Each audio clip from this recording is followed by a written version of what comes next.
Hello, and welcome once again to the panel discussion on artificial intelligence transforming industries landscape. I would first like to welcome our moderator for the session, Mr. Rahul Prasad, the co-founder and CTO of Bobble AI. And now, welcoming our panelists, we have with us Professor V. Kamakoti, the Department of Computer Science and Engineering, IIT Madras, Mr. Jeet Singh, Global Business Head, AI, Tech Mahindra, Mr. Amardeep Sibia, founder and CEO, Drishya AI Labs, Ms. Preetha Vasanji, the Managing Director, India, Docker. Welcome all of you. Dear delegates, please keep on asking your questions in the chat box. The panel may pick up a few and answer to you at the end. Over to you, Mr. Prasad. Hi, am I audible? Yes, you are. Cool. Thanks for having me, Swati. I'm Rahul Prasad, founder and CTO of Bobble AI. Bobble AI is the largest conversation media platform, and we are known for our flagship product, Bobble Keyboard and Mint Keyboard, which is the default keyboard in all Xiaomi phones, which is sold in India.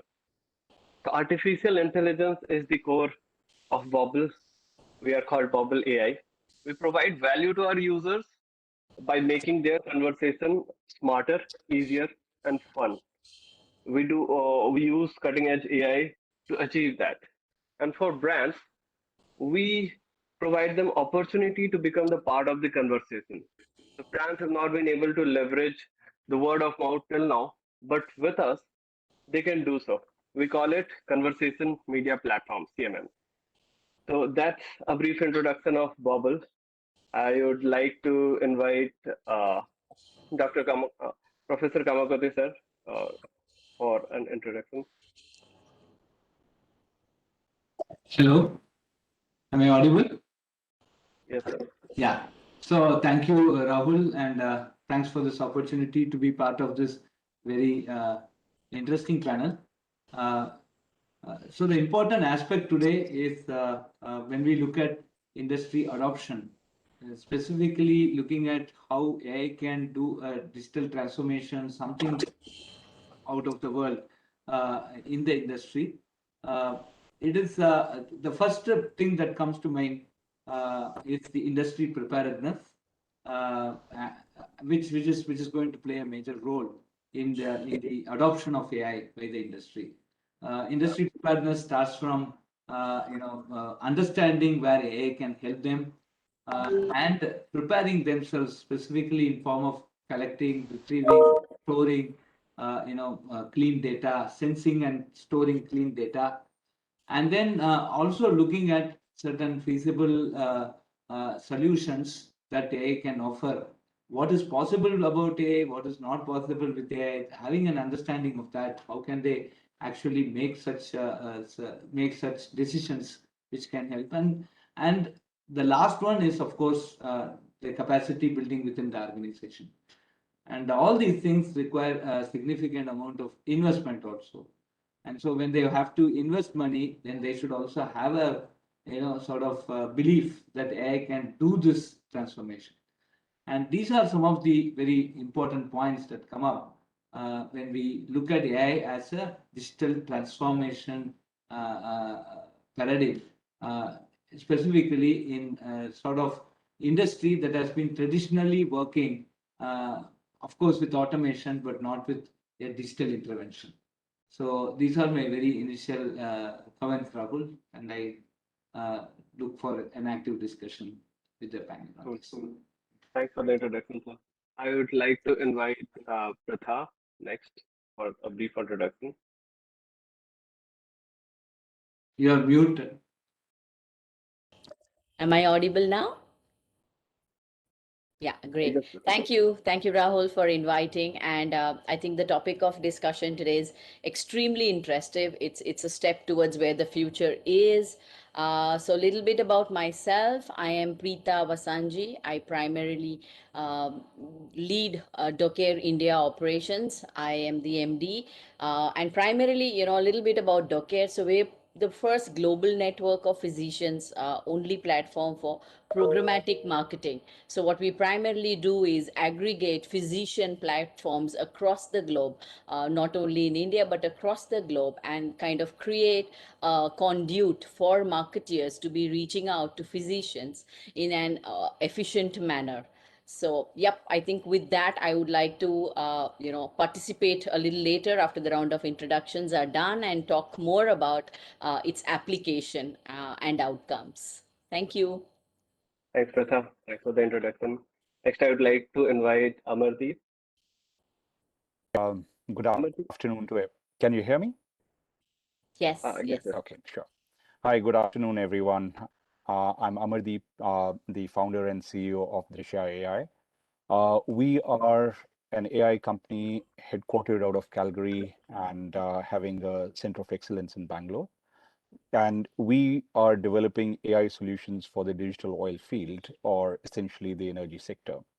And today, the topic that we are discussing on digital transformation in industries is pertinent. It's global, and it can have groundbreaking, it can deliver groundbreaking value to traditional as well as modern and upcoming industries, and actually help, especially when in the sector that we are working in, the energy, which also has a major impact in terms of climate change. It can actually deliver groundbreaking and enabling value and speed up that transition in a very important sector that's going to impact us and our families for decades to come.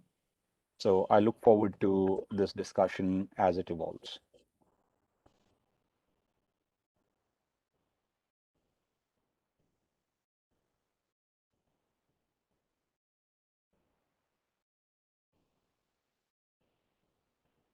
Hello. Uh, Thanks, Amardeep. I think somewhere in between, the voice was breaking. Yeah, Rahul, we could hear clearly. Maybe, might be a bit of a network issue, but Okay. that's a reality of the world we live in nowadays. yeah. And these technical glitches are, par for the course. Right. Thanks, Amardeep. So I'd like to invite Jeet for a brief introduction. Thanks, Rahul, and thank you for the opportunity to speak to everyone here. Hi, my name is Jeet Singh. I'm the Global Business Head of AI for Tech Mahindra. Tech Mahindra is one of the largest digital transformation companies based out of India. And we're a global digital transformation player. So we are working with 1,000+ customers and growing across all the verticals, pretty much all industry verticals. And our mission is we're helping our clients um, to imagine, build, and run an AI-enabled enterprise. That's what the mission of the team is, and I think this topic is very close to our heart because that's pretty much what we do. And over the course of this discussion, I'm happy to discuss with this panel about what an AI-enabled enterprise really means and how the solution provider ecosystem that some of us represent here, along with the research that academia brings, how do we bring all of that together and help the overall client ecosystem, all the industries that exist globally, to get to an AI-enabled enterprise. And back home we have a joke that we very soon want to change that tagline to imagine, build, and run an AI native enterprise. But yeah, baby steps. So we're starting with an AI enabled enterprise. Happy to be here. Thank you. That's great. Thanks, Jeet. So all of us are from different industries and are working on different fields. So let's talk about what are the industry's perspective on AI. Jeet, would you like to share your perspective on today's AI's role in today's industry. Yeah, sure. I can do that. I think before we get to the perspective, I think let's look at globally or factually what's happened. Okay, why is everyone talking about AI right now? And I think it's um, it's a Goldilocks moment. It is if some of you like reading, there's the universe conspiring. You have all of these phrases, but what it essentially means is that we're at a point in time when three mega trends have converged. Okay, you've got data, which is, and we've all been talking about data for the past decade, but you've got a certain maturity, understanding of data now. You've got a computing power that can process that data, and you've got algorithmic advancements that can really use that data to get insights and predictions and stuff like that, right? So I think uh, right now that's the Goldilocks moment, and that's the reality. That's why everybody is interested in AI and believes that this is the right time of it. In terms of perspectives, I think I would look at perspectives in two ways. So there is the perspective of the the solution provider ecosystem. So Amardeep, Preetha, myself, you as well, Rahul, we're providing AI solutions. And I think from our perspective, and I'm sure this will resonate with the others, to us, there's a term or a phrase being bandied about. It was earlier data is the new oil. The new phrase is AI is the new electricity. And what that means is AI has the power to kind of transform pretty much every industry, every business, and every function in that business, right? So I think from our perspective, the scope and the impact is phenomenal. However, it's a journey, and it's not a destination you can get to very quickly. I think there is also the perspective of the industries themselves. So if you look at the users, right, and over there, I think there is a continuum on understanding of AI. And I like to say that, on one end, you have clients who think AI is a silver bullet. It will somehow magically solve all the problems. And people think all the science fiction movies that we saw growing up, which was primarily AGI, and we're nowhere there.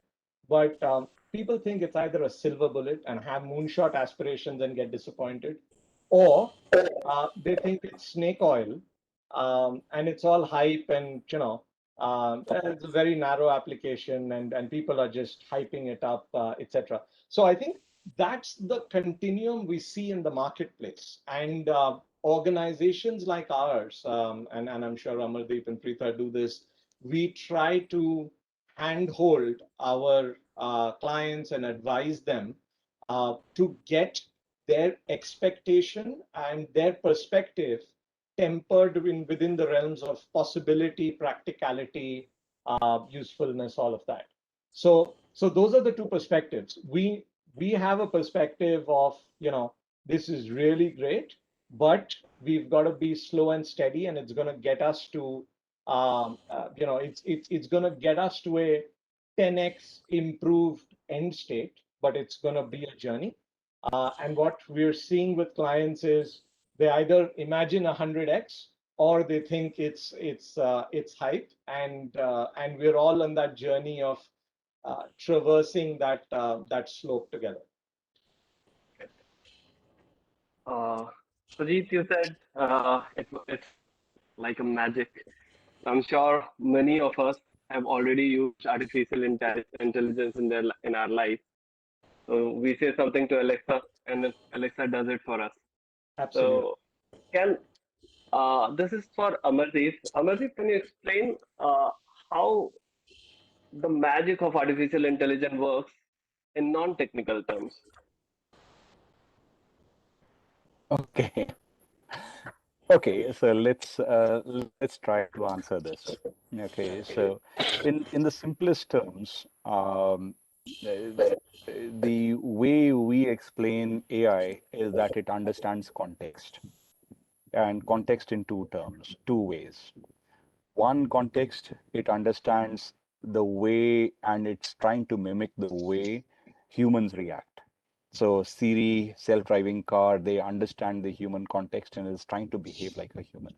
Or the second context is where AI can take in a huge amount of data, understand how the differences are, how the small nuances are different, and then give those specific non-linear answers. So there are only two ways to look at it that way. So yes, AI is huge amount of data. Jeet said algorithms. I'll say massive. Advances in neural networks, but literally it is that understanding that context. So you will see this context appear in many ways, like Siri, as I said, like self-driving car, like chatbots, the control systems in drones, whatnot. But ultimately, it is that ability of the system to behave and react to the environment and a continuously changing environment. And so that's the way I would address that. Jeet mentioned, so let's take an example. Jeet mentioned AI is the new electricity. So I'll take an example from that world of electricity. um, the way if you look at electricity, say 5 years back, okay, they were major power stations. They were sending electrons to your home, and you were sending money back to the supplier. Okay, now today what's happening? You have generators of electricity coming up inside the homes in terms of solar panels. It can be storage systems that are sitting over there that can now start to provide power as and when required. Okay, so if you look at that, just think, if you have to now, with all of this distributed electricity sources and demand which can be mobile. If you look at an EV, which can be a 30 kilowatt, okay, which is more than 5 homes together, and that kind of moves from one place to another place, and the demand is moving. Okay, and now you want to do demand planning and supply planning. It's going to be impossible. But without AI, that is now becoming extremely difficult to address.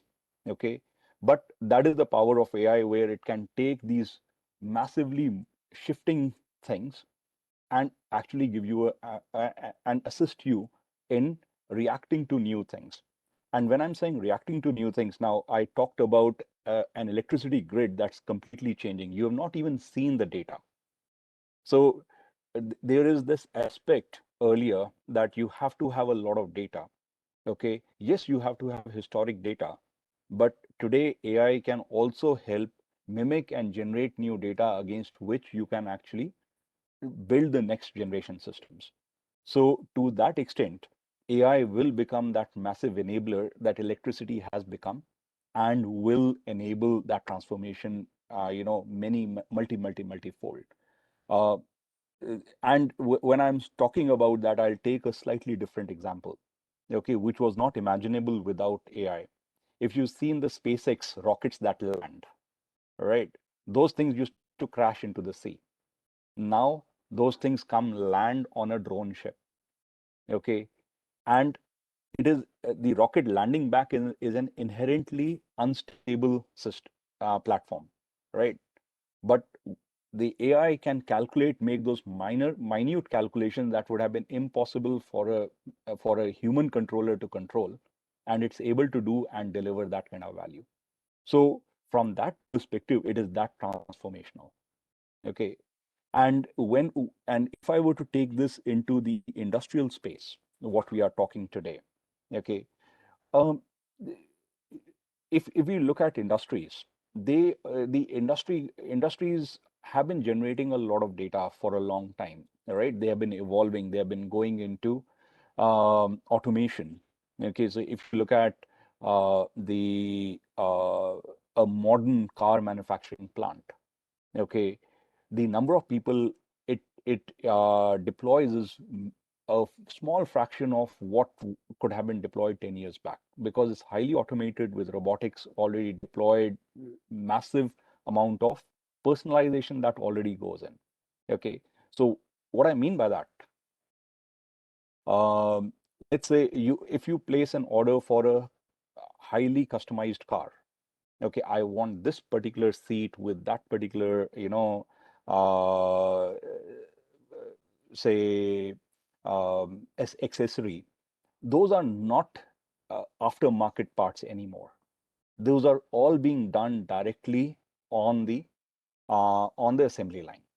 Okay, so it is the other aspect of AI is that it's now able to give you that highly personalized, high degree of personalization in an extremely industrial or a very traditional industrial manner. Certainly, it leverages sensors, it leverages data, it leverages automation, it leverages all of those things. But that's the other power, the power to give you highly personalized outcomes. So, we can discuss this a little further, and I think Preetha will get into that from her medical, healthcare side of thing, where it's highly personalized. Over to you. Cool. So now that we know how AI works, let's talk about how to start using it. If there's an organization, a company wants to start using AI, what to do next? Like, what should we think about how to approach this problem and how to solve it? So, anyone would like to take this question? Perhaps I could give a cut to the health space, and I think Professor Kamakotia would be best situated to talk about how organizations could look at AI, adopt it, and kind of make the most of this particular aspect.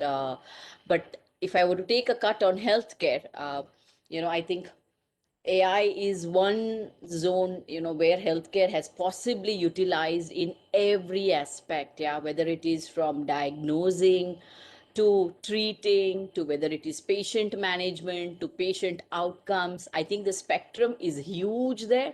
And I would assume, and I may just take the liberty to put it out here, that it's possibly one of the fastest growing sectors where AI application is, reached to a pretty mature stage, I would say, across.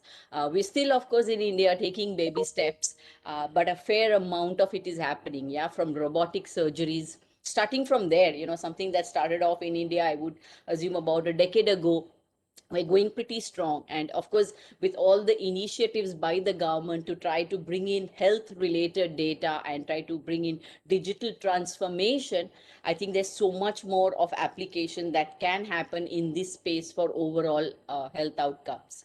And if you look at AI in marketing in the healthcare space, that becomes another subset, which today, it's working extremely well. It's becoming a far more efficient way. And in a sense, it also has long-term impacts for organizations to grow, to build, and to ensure that businesses are also able to flourish. What do I mean by that is, if you look at what the, Docare, the way it kind of operates, we're trying to help marketeers in the pharmaceutical, in the healthcare space, in the wellness space, the device companies, be able to reach out to physicians, and understand physicians basis interest, basis domain expertise, basis so many other factors, and try and see how do you reach out to them in a more precise manner, so that every buck that you are spending to talk to a physician and to engage with him is a far more optimized way rather than a carpet bombing. And I think that's the technology that we are trying to bring into marketing, is with the patented technology called as Espion, where it's all about trying to identify the physician in the digital space and enabling marketeers to have conversations with physicians way more efficiently and effectively. While it may seem a very linear process there, the outcomes of it are multi-pronged. Yeah, one is the fact that over a period of time, it makes it more efficient. It helps you, of course, grow business, and it's the chicken and egg story, which I believe Jeet is anyway going to talk about in a short while on, saying that it doesn't immediately help you in reducing the costs, but over a period of time, AI will enable you to become way more efficient, and therefore it's all about the revenues and the incremental enhancements that we are able to bring in uh, to industries, to different industries. But having said that, there's always a starting point. Yeah, AI just doesn't happen like that. I think that's something that Jeet spoke about earlier as well. Yeah, there has to be an initial investment to move in this direction, to be able to make an impact, and it is going to take its time, to be able to start showcasing what it can do, and those efficiencies will be able to be seen only over a period of time.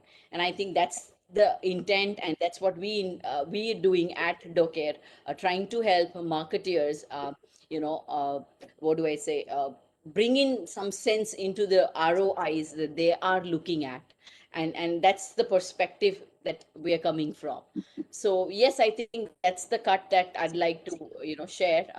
Over to Professor Kamakotia to further add to how AI could be utilized across industries, and especially companies who are keen to kind of get started in this space. Absolutely. I think health is a very interesting case study because health carries the most sensitive data, right? So if a data about, say, some engine is there, right, it's only about a company, probably some IP of that company. But if you talk about health, right, I think it has the most sensitive data, and managing that data and trying to get something out of it is also going to be very, very strict norms need to be followed in this. Strict compliance has to be there with first the data, which is going to enable this. The second thing is the cost of misprediction in medicine is quite high, right? For example, let us take with weather prediction, right? Suppose say rains, it doesn't rain today, nothing happens. But suppose they say there is a disease and there is no disease, or there is no disease and there is a disease. Both of this can lead to a big complication with respect to, and it can basically even kill the system. Saying you can have thousands of correct prediction, but one misprediction can be essentially throw the system out, saying it is useless. So that's a very big challenge, especially in health, because the cost of misprediction is also high. AI has been if you look at the growth of AI adoption in the industry, specifically when the cost of misprediction is high, that is where AI has been extremely cautious also. There explainable AI has to come, and so many issues have to come. For example, this is a very interesting thought-provoking question that I'd like to put. Suppose there is a driverless car that is going to be announced by a company, right? What would be the insurance policy for that, right?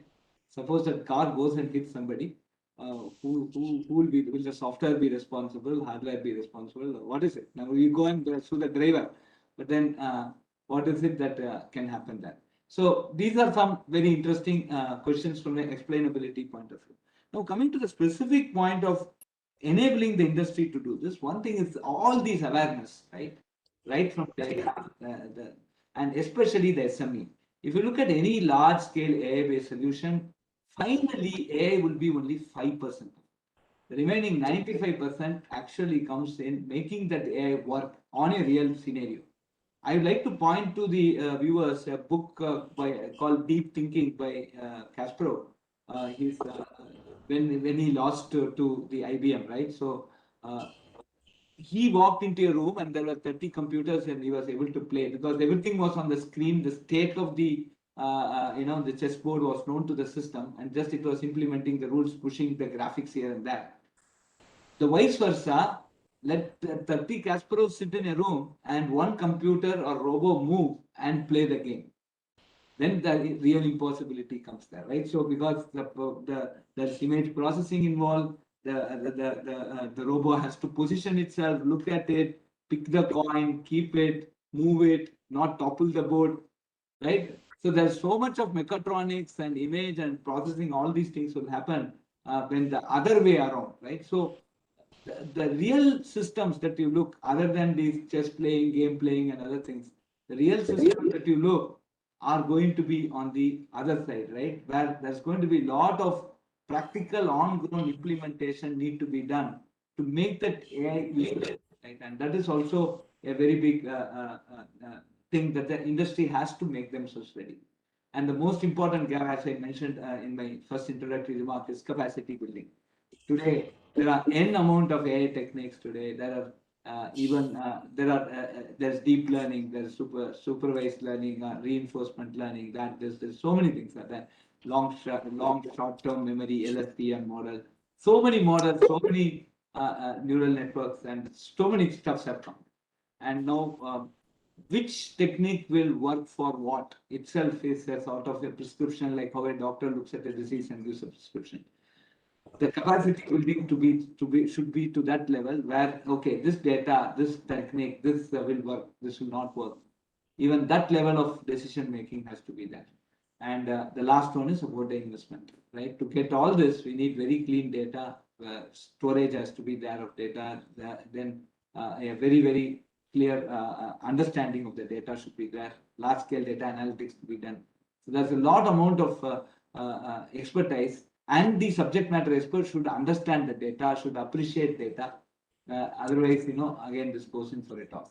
So overall, these are the bigger challenges the industry has to. So as a starting point, first data, clean data, how do they collect it?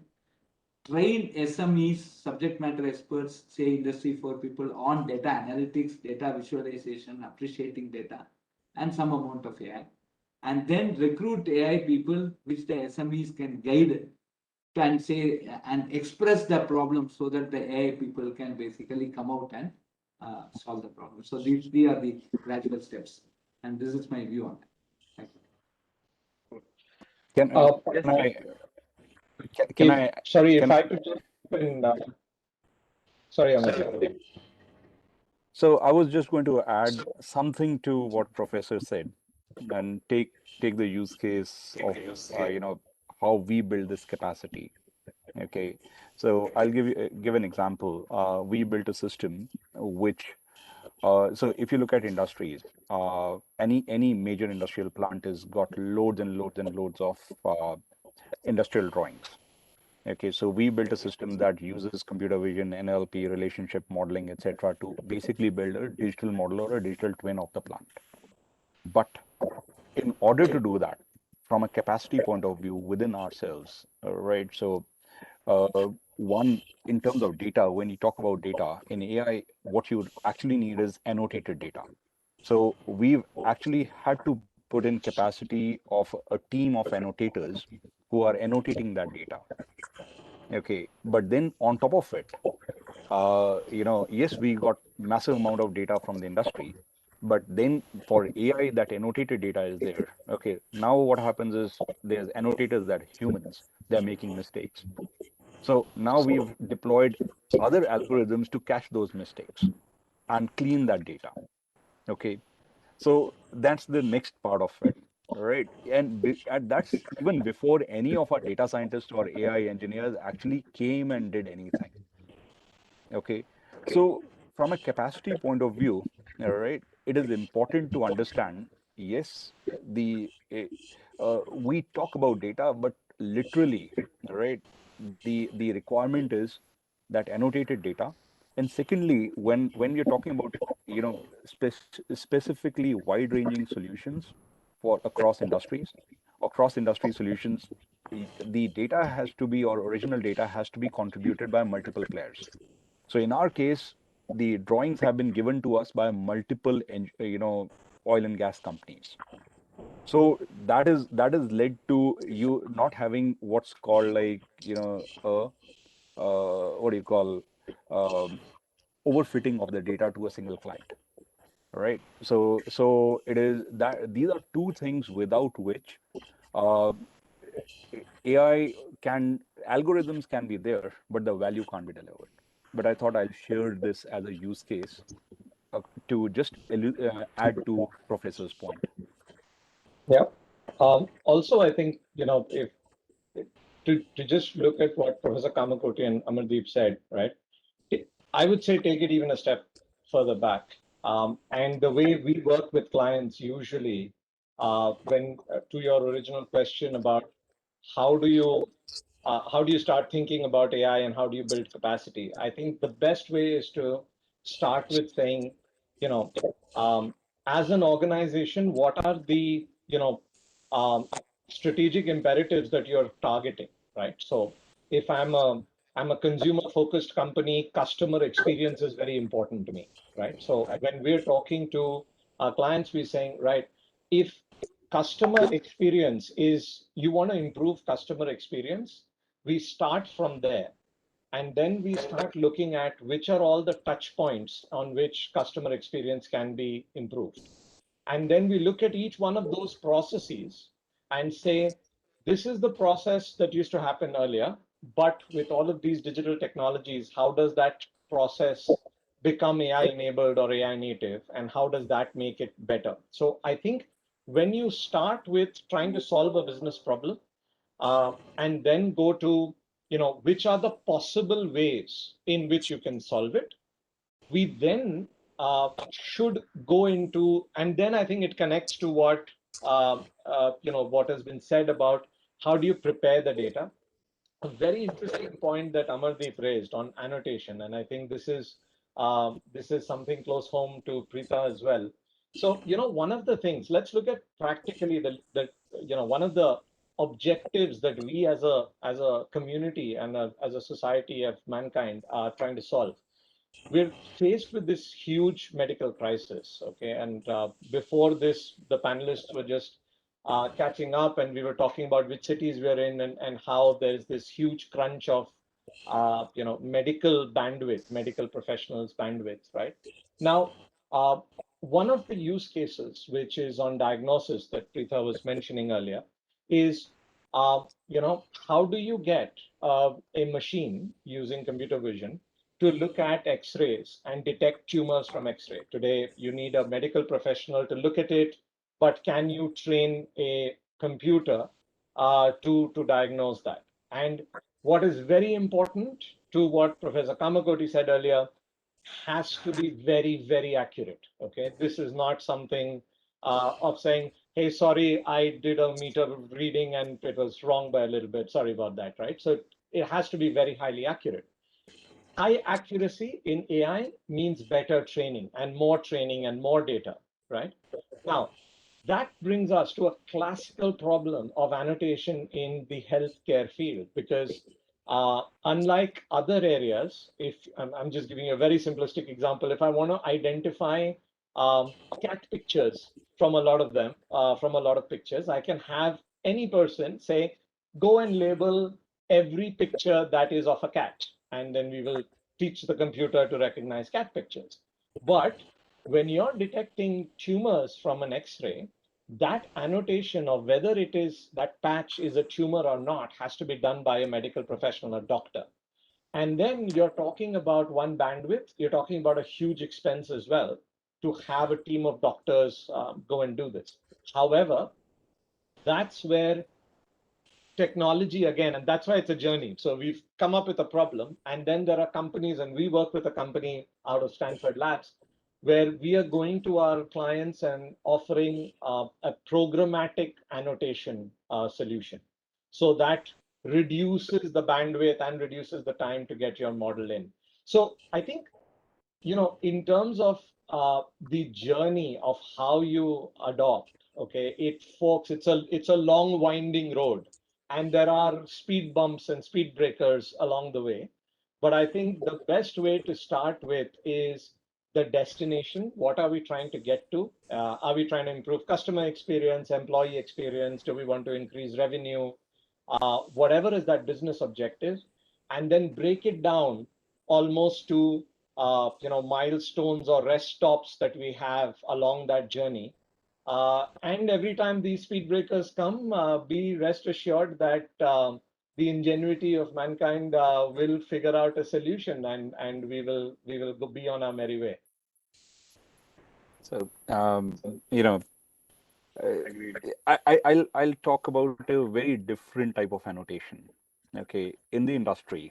Okay, so you have, especially when you're looking at historical data, it's basically data from machines, data from processors, data from compressors, all that. Okay. Now, what becomes difficult to annotate is how do you now look at the history from data that's been streaming for, you know, days at an end, months at an end, and say what happened at that time. Okay. So you can't even, and that is one of the big challenges to help, uh, say, industries gain efficiency and optimizing their processes. Okay. And I think there is massive, area for innovation in those areas. So if I were to, let's say, what I mean by that, let's say we are working on problem of energy efficiency in a heavy industry. Okay, say a steel plant. Okay, now it it may look simple, but a steel plant will consume huge amount of energy. Sometimes even a few percentages that you save over there is enough to power a small city. Okay, so the outcome, it can be massive, but the challenge will come up is how do you, in a complicated scenario or a complicated setup like a steel plant, how do you actually look at the old data and annotate it? And massive area for innovation or opportunity for innovation is there in those kind of scenarios. Okay, and the reason why I say is if we look forward a few years, okay, as I mentioned in terms of climate change, etc. Okay, climate change is occurring in terms of what the nation would need, even from power point of view, is going to be of I won't say exponentially, but at least a few times more power. Okay, and that is going to have a impact to the nation, and in those areas, okay, for us to even move forward, we'll need technologies like AI to actually help address these questions. Okay, and I would love to hear Professor Kamakoti's views on how you can actually bring AI into something as core as that.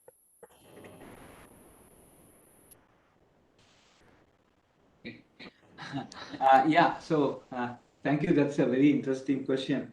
So if I could uh, rephrase your question, um, uh, well, the basic steps remains the same as I could understand in this whole framework.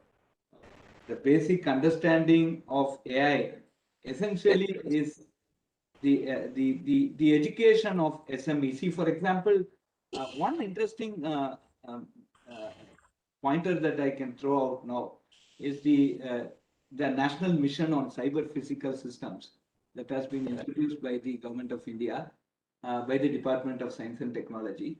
Uh, uh, 27 academic institutions have been asked to open up Section 8 companies, basically to translate their product into translate the research into products. Now, one of the important things that we see in this overall framework is suppose I look at some system, like let us go back to health itself. We have people who are working on very good, sensors that could be wearables that could be put on human body to characterize and get the clean data, etc. We have a lot of people who are working on, how to collect the data, aggregate it, and then some sort of, do some edge level decision making, etc. We also have people working on multiple aspects of vision processing, etc. Because if the data that is going to be collected is an image, then how do we process that and take it forward? But what is lagging is that how all of them come together. For example, suppose I take a simple eye screening, right? So how do I collect the data from the from a patient to actually bringing it to a cloud, making a learning engine there, and then trying to get the learning engine predict, say, things like some diabetic retinopathy or some complex things, not just cataract there, but much more complex things there. So in this entire process, there are multiple technology. One thing is doctors are needed, but then there are multiple technology interventions that are needed. And so one of the important thing that we need to look at is to bring in all these expertise and see how they can work together. And how do we compose these expertise to make an end product? And that is the biggest gap, in my opinion, which when filled up, will address all type of bigger concerns today. So people actually work in silos, and there are excellent solutions when we look at in a individual, but when they are all put together, we are yet to see how they will fare together. And that, in my opinion, is the biggest activity that we need to start off if really AI or 4G or 5G or other technologies that we are introducing, if they really want to be a transformative technology for the country, both from an economic perspective and also from a ease of living or whatever, good for all type of technology. I think that is the biggest gap that we need to address, and if that is addressed, I think we are good to go. So this is my view. Probably I don't know whether how much I answered your question, but this is what has come into my mind. Good. So we have only a few minutes left. So Pratha, would you like to share how AI can save cost for an organization? Yeah. Uh, so like I mentioned earlier, I think it's myopic to look at cost upfront. It's a journey. Yeah, it's clearly a journey. Yeah, and it, like I mentioned earlier, it's a chicken and egg story as well. Where do you begin, right? I mean, you're talking about saving costs, but at the same time, uh, how do you do that? Yeah, if you want an AI engine to kick in and start giving you results, one has to invest. So I think the intent of, first of all, understanding what is AI, because AI is not something that can be purchased, put in there. It's a lot of effort that goes into it. You got so much data, you got to make sense out of it. There has to be a certain algorithm that one can derive out of. There's a process to kind of ensure that your plain data, there's application of AI, and then it gets turned into something more meaningful for either a patient or a physician or whoever the recipient is, depending on the industry that we are operating. So in that sense, I think, like, it's a journey. One needs to kind of be at it and look at it as a way to improve outcomes. Yeah, now the outcome could be a business, the outcome could be patient's health, the outcome could be improving efficiencies at a physician level. So I would say that it is not so easy to be looking at profit and loss when it comes to AI, but it's more from a paradigm of saying that how am I going to get impacted, how is it going to help me grow my business. And I can look at it as a revenue enhancer, I can look at it as a way to make a particular aspect more efficient. So in that sense, I think there are multiple ways in the way one you could dissect a cat. It's not so linear. Okay, and it's one of possibly the outcomes. So typically another way we put our business framework is that if you look at a drug discovery, typically today I think it's estimated that to discover, with all the R&D, it takes about 2 to 3 billion dollars to kind of eventually arrive at a drug. And of course, we've seen the importance of R&D in the current times with the vaccine and the kind of time frame it takes, etc. Now, if you slowly start decoding where is this cost, of 2 to 3 billion dollars being spent, and what all are the other subsets of it, marketing alone accounts to about 25% of it.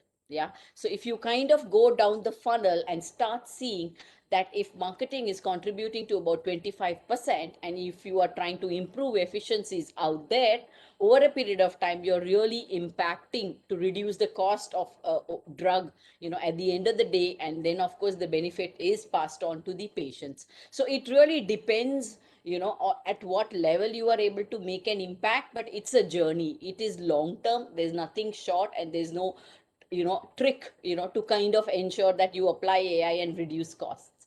So I think over a period of time, certain economies would kind of set in and help you as one of the outcomes, but it's definitely not a starting point and it's not immediate.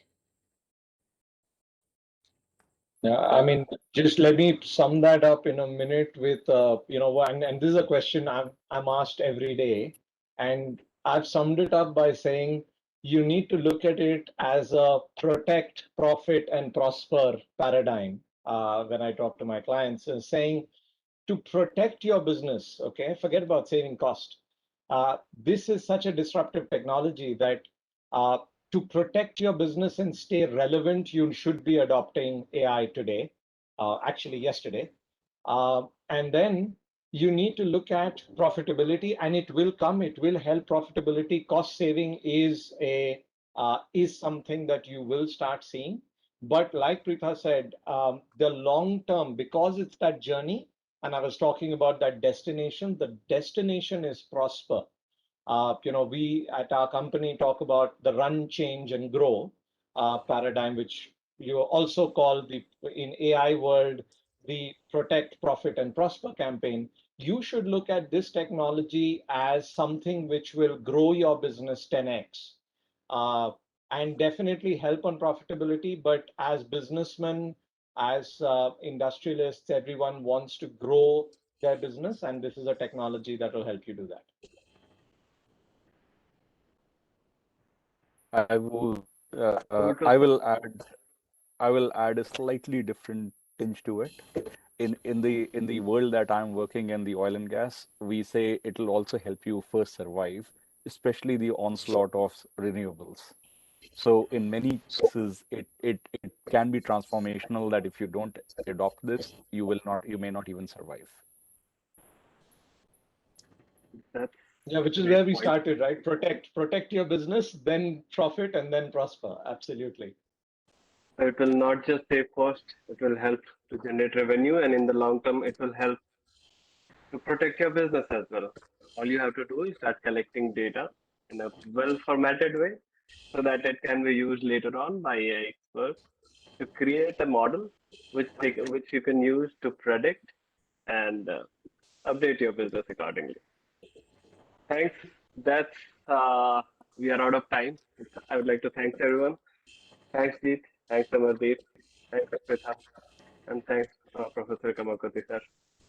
Well, thank you so very Over to much you. for such an amazing discussion. Well, I would like to thank our partners, Accenture, Automation Anywhere, Root Mobile, Tata Teleservices, and PwC. So thank you so very much for this interesting and a superb discussion. Thank you. Thank you, Thank you. everyone. Thank you. Stay safe. Bye. Thank you, and stay safe, everyone. Bye-bye. Thanks. Bye. Bye-bye.